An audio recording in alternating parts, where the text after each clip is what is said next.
നിങ്ങളുടെ favourite shows ഇനി ഒരിക്കലും മിസ്സാവില്ല. ഇപ്പോൾ C5 കാണും നിങ്ങളുടെ ഫേവറേറ്റ് ഷോ തികച്ചും സൗജന്യമായി. അപ്പൊ ഒരു മകന്റെ വില എന്താന്ന് അറിയാം നിനക്കല്ലേ? അങ്ങനെയെങ്കിൽ വഴി പിഴച്ചുപോയ മകനെ ഓർത്തുള്ള അമ്മയുടെ ദുഃഖവും നിനക്ക് മനസ്സിലാവണമല്ലോ.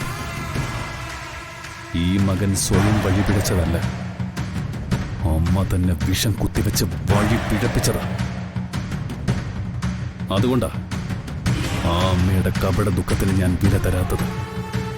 നീ ഇനി എന്ത് ന്യായം പറഞ്ഞാലും ഇപ്പൊ എനിക്ക് തൃപ്തിയാ തോന്നുന്നത്. പെറ്റമ്മ ഇവിടുന്ന് ഇറങ്ങിപ്പോയിട്ട് പോലും വിഷമമില്ലാത്തവൻ നഷ്ടപ്പെട്ടു പോയ സ്വന്തം മകനെ ഓർത്ത് ദുഃഖിക്കുന്നുണ്ടല്ലോ. എനിക്ക് സന്തോഷമായി. പക്ഷേ ഒരു കാര്യം നീ ഓർത്തോ മേഘ, ഒരിക്കലും നിന്റെ മകനെ നിനക്ക് തിരിച്ചു കിട്ടില്ല.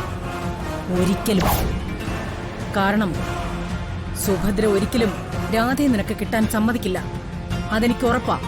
അത് നിങ്ങളാണോ തീരുമാനിക്കുന്നത്? ഞാനല്ല, സുഭദ്ര തന്നെയാണ് തീരുമാനിക്കുന്നതെന്ന് വെച്ചോ.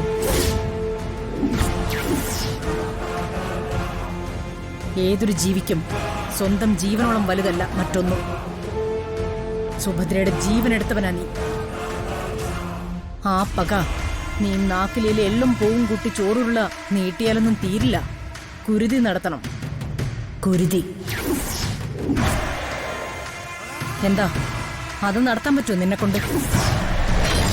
സ്വന്തം കൊലയാളിയുടെ രക്തം സുഭദ്രയുടെ കാൽച്ചുവട്ടിൽ വീഴ്ചാലേ അവൾ പ്രസാദിക്കൂ. പറ്റുമോ നിന്നെ കൊണ്ട്? പറ മേഘനാഥ, പറ്റുമോ നിന്നെ കൊണ്ട്?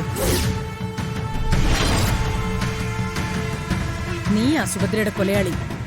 നിന്റെ കഴുത്തറുത്ത് അവളുടെ മുൻപിൽ രക്തബലി അർപ്പിക്കാൻ നീ തയ്യാറാണോ? സ്വന്തം തലയെറുത്ത് ഈ ചിത്രത്തിന് കീഴിൽ വെക്കാൻ? എങ്കിലേ നിനക്ക് രാധയെ കിട്ടൂ, നിന്റെ മകനെ കിട്ടൂ.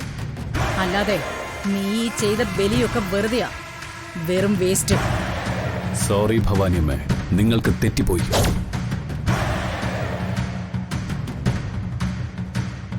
സുഭദ്രയുടെ മരണം നടന്നെങ്കിൽ അതിന്റെ പ്രധാന കാരണം ഞാനായിരുന്നില്ല.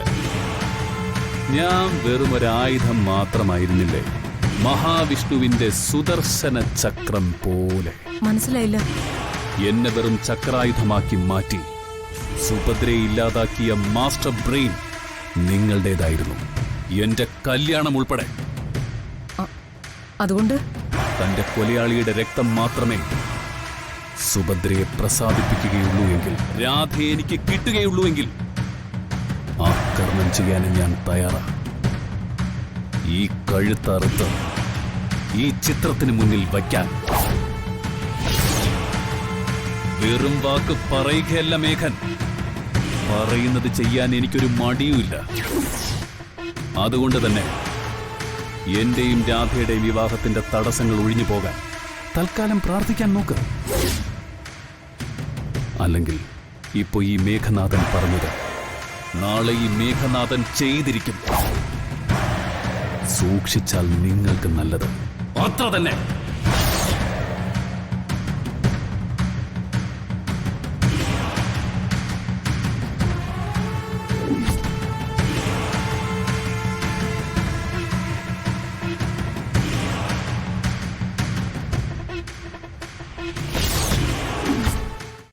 ഡൗൺലോഡ് ചെയ്യൂ C5 ആപ്പ്. കാണൂ എല്ലാ എപ്പിസോഡുകളും സൗജന്യമായി.